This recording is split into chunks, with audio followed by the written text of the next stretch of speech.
Welcome back. ಬೆಂಗಳೂರಿನಲ್ಲಿ ಮಂಗಳಮುಖಿ ಬರ್ಬರವಾಗಿ ಹತ್ಯೆ ಮಾಡಲಾಗಿದೆ. ಮಾರಕಾಸ್ತ್ರಗಳಿಂದ ಇರಿದು ಭೀಕರವಾಗಿ ಕೊಲೆ ಮಾಡಿದ್ದಾರೆ. 40 ವರ್ಷದ ತನುಶ್ರೀ ಹತ್ಯೆಯಾದಂತ ಮಂಗಳಮುಖಿ.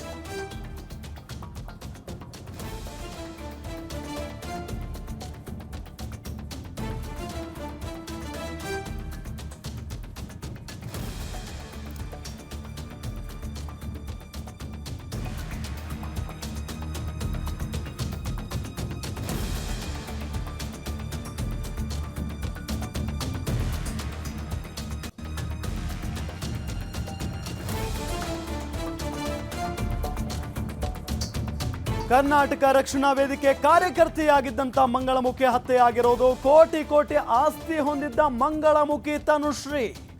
ಘಟನಾ ಸ್ಥಳಕ್ಕೆ ಕೆಆರ್ಪುರಂ ಪೊಲೀಸರು ಭೇಟಿ ಕೊಟ್ಟು ಪರಿಶೀಲನೆಯನ್ನ ನಡೆಸ್ತಾ ಇದ್ದಾರೆ.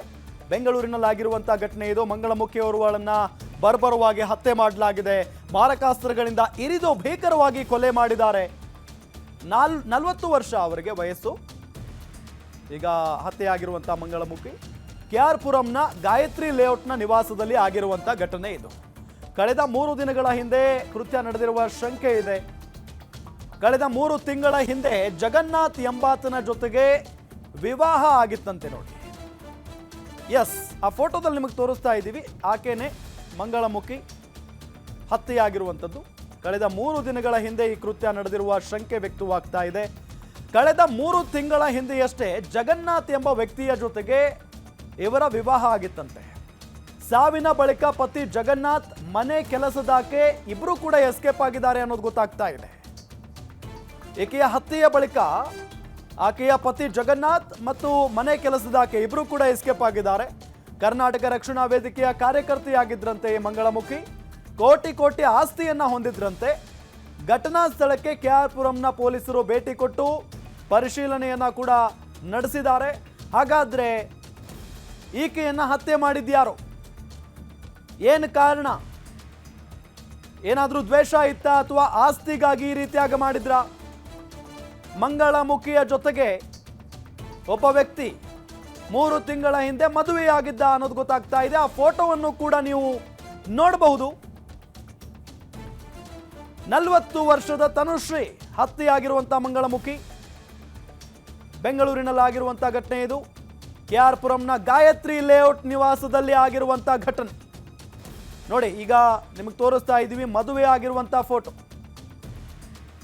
ಇದೇ ವ್ಯಕ್ತಿಯನ್ನ ಮದುವೆಯಾಗಿದ್ದು ಕಳೆದ 3 ತಿಂಗಳ ಹಿಂದೆ ಮದುವೆಯಾಗಿತ್ತು ಜಗನ್ನಾಥ್ ಎಂಬ ವ್ಯಕ್ತಿಯ ಜೊತೆಗೆ. ಡೀಟೇಲ್ಸ್ ಕೊಡ್ತಾರೆ ನಮ್ಮ ಕ್ರೈಮ್ ರಿಪೋರ್ಟರ್ ನೇತ್ರಾವತಿ. ಯಾವ ಕಾರಣಕ್ಕಾಗಿ ಮಂಗಳಮುಖಿಯನ್ನ ಹತ್ಯೆ ಮಾಡಲಾಗಿದೆ ಮತ್ತೆ ಏನು ಹೇಳ್ತಾ ಇದ್ದಾರೆ ಪೊಲೀಸ್ನವರು?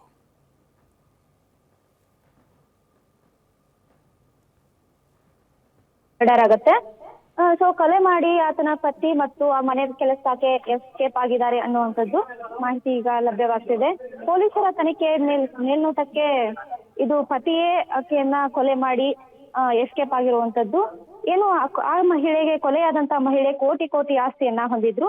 ಅಷ್ಟೇ ಅಲ್ಲದೆ ಅವಳು ಒಂದು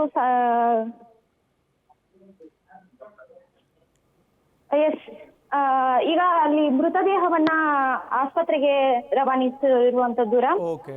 ಮೃತದೇಹದ ಓಕೆ ನೇತ್ರಾವತಿ, ಥ್ಯಾಂಕ್ ಯು ತಮ್ಮೆಲ್ಲ ಮಾಹಿತಿಗಾಗಿ. ಎಸ್, ಗಮನಿಸ್ತಾ ಇದ್ದೀವಿ ಕಳೆದ 3 ತಿಂಗಳ ಹಿಂದೆಯಷ್ಟೇ ಜಗನ್ನಾಥ್ ಎಂಬಾತನ ಜೊತೆಗೆ ಈಕೆಯ ವಿವಾಹವಾಗಿತ್ತು. ಜೊತೆಗೆ ಈ ಮಂಗಳಮುಖಿ ಇದಾರಲ್ಲ, ಇವರು ಕೋಟಿ ಕೋಟಿ ಆಸ್ತಿಯ ಒಡತಿ ಅನ್ನೋದು ಕೂಡ ಗೊತ್ತಾಗ್ತಾ ಇರುವಂಥ ವಿಚಾರ. ಹಾಗಾಗಿ ಇತ್ತೀಚಿನ ದಿನಗಳಲ್ಲಿ ನಾವು ಗಮನಿಸ್ತಾ ಇರ್ತೀವಿ ಈ ಆಸ್ತಿಗೋಸ್ಕರ ಪತಿನೇ ಕೊಲೆ ಮಾಡೋದು ಅಥವಾ ಪತಿಯನ್ನ ಪತ್ನಿನೇ ಕೊಲೆ ಮಾಡಿಸೋದು, ಇಂಥ ಘಟನೆಗಳನ್ನು ಪದೇ ಪದೇ ನಾವು ನೋಡ್ತಾನೆ ಇರ್ತೀವಿ. ಮೇ ಬಿ ಇದು ಕೂಡ ಅಂಥದ್ರಲ್ಲೇ ಬಂದು ಸೇರುತ್ತೆ ಅಂತ ಕಾಣಿಸುತ್ತೆ, ಗೊತ್ತಿಲ್ಲ. ಇನ್ನೂ ಕೂಡ ಪೊಲೀಸ್ನವರು ಇದರ ಬಗ್ಗೆ ತನಿಖೆಯನ್ನು ಮಾಡ್ತಾ ಇದ್ದಾರೆ. ಭಾಳ ಪ್ರಮುಖವಾಗಿ ಇಲ್ಲಿ ಅನುಮಾನ ವ್ಯಕ್ತವಾಗ್ತಾ ಇರೋದು ಮದುವೆ ಆಗಿದ್ದಂಥ ಆ ವ್ಯಕ್ತಿ ಏನಿದನಲ್ಲ ಜಗನ್ನಾಥ್, ಆತನ ಮೇಲೇನೆ ಅನುಮಾನ ಇದೆ. ಬಿಕಾಸ್ ಆತ ಈಗ ಎಸ್ಕೇಪ್ ಆಗಿದ್ದಾನೆ, ಆತ ಇಲ್ಲಿ ಎಲ್ಲೂ ಕೂಡ ಕಂಡು ಬರ್ತಾ ಇಲ್ಲ.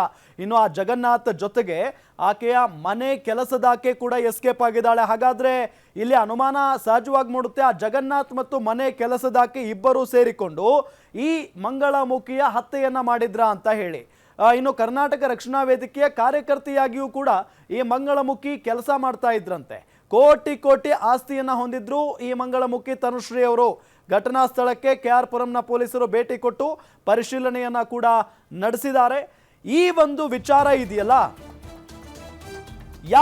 ಯಾಕೆ ಮಾಡಿದ್ರು, ಯಾರು ಮಾಡಿದ್ರು, ಯಾವ ಉದ್ದೇಶಕ್ಕಾಗಿ ಮಾಡಿದ್ರು, ಎಲ್ಲದರ ಬಗ್ಗೆಯೂ ಕೂಡ ಎಳೆ ಎಳೆಯಾಗಿ ಪೊಲೀಸ್ನವರು ಮಾಹಿತಿಯನ್ನು ಬಿಚ್ಚಿಡ್ತಾರೆ.